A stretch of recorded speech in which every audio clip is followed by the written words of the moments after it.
North Korean leader Kim Jong-un reviewed plans to fire missiles towards the U.S. Pacific territory of Guam but will hold off, state media said, although prepared for the enveloping fire at Guam. The North said it would watch what the foolish Yankees do before taking a decision. Last week's threat against Guam escalated the sharp rhetoric being exchanged between the two sides. This latest report points to a pause in the increasingly bitter war of words. South Korea's President Moon Jae-in meanwhile has urged the U.S. not to launch an attack on the Korean peninsula without its consent, saying, "No one may decide to take military action without the consent of the South." What does North Korea's statement really mean? The report on state news agency KCNA said, Kim Jong-un examined the plan for a long time and discussed it with senior military officials. The commander of North Korea's strategic force was now merely waiting for orders. After rounding off the preparations for the enveloping fire at Guam, but crucially, the report also said that Mr. Kim would watch the U.S.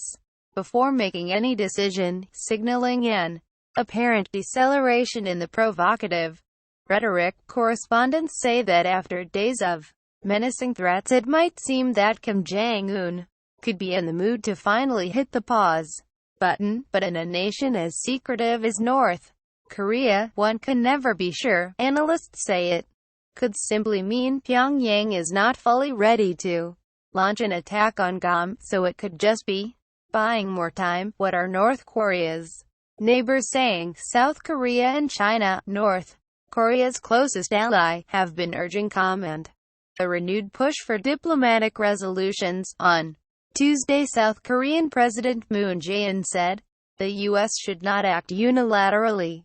The two countries' defense agreement states that they must consult together when either is threatened. The meaning behind Moon's words.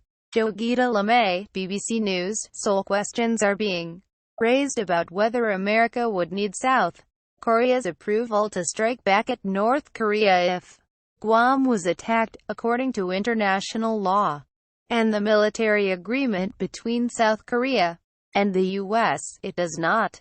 So why would President Moon say no military action could be taken without Seoul's consent? Professor Wrhak Park from Kookmin University says it might be a gesture towards liberals in South Korea, who are the president's main supporters, to show that the government is in control of the situation. South Korea is often criticized by its northern neighbor for being a puppet of the U.S.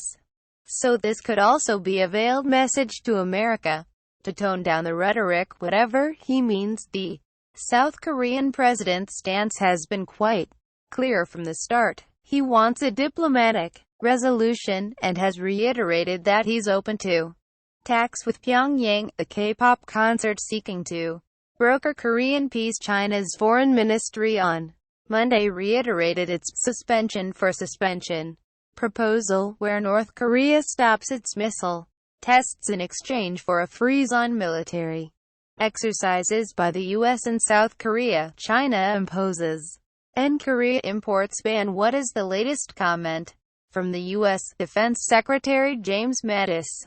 Earlier warned that any attack could quickly escalate into war, and if Pyongyang fired a missile towards Guam, then it's game on. He told reporters that the U.S. military would defend the country from any attack, at any time and from any quarter. He also sought to reassure residents of Guam, home to U.S. military bases and about 160,000 people, that they were well protected, and if a missile was fired, we'll take it out. It comes after President Trump threatened Pyongyang with fire and fury, saying the U.S. nuclear arsenal was locked and loaded. The governor of Guam, Eddie Bezacalvo, has praised Mr. Trump's rhetoric, saying it ensured the U.S. position was clearly understood. How did tensions escalate so rapidly? Over the past year, North Korea has stepped up its missile tests, despite repeated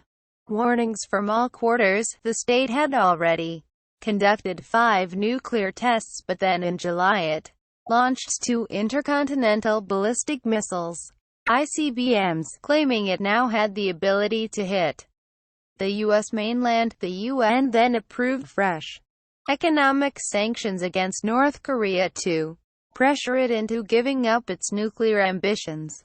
The measures aim to reduce North Korea's export revenues by a third. Pyongyang reacted furiously to the new sanctions, calling them a violent violation of our sovereignty, and warning that the U.S. would pay a price. Last week, U.S. media reported that North Korea had achieved its goal of making a nuclear warhead small enough to fit inside its missiles, although not confirmed. This was seen as North Korea overcoming a final obstacle to becoming a fully nuclear-armed state.